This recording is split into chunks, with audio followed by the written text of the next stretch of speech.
How to locate Truist ATMs and branches. Hey everyone, welcome back to the channel.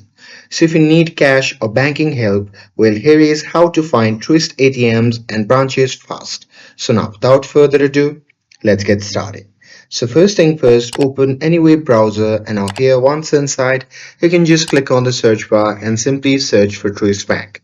And now here on the search result, just click on the first link and after that, you'll be prompted to the official website of the Truist Bank. And here, once you are on the official website, you can simply scroll down to the bottom and there you can simply click the option that says find a branch or ATMs under the support category.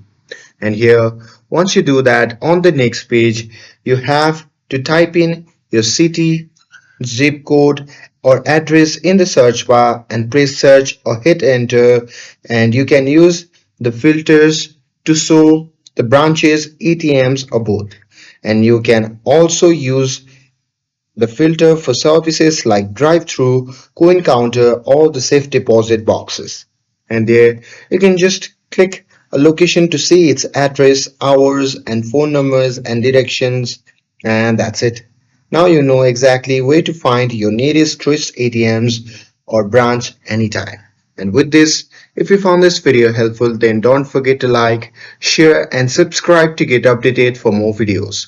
Thanks for watching, and I'll see you in the next video.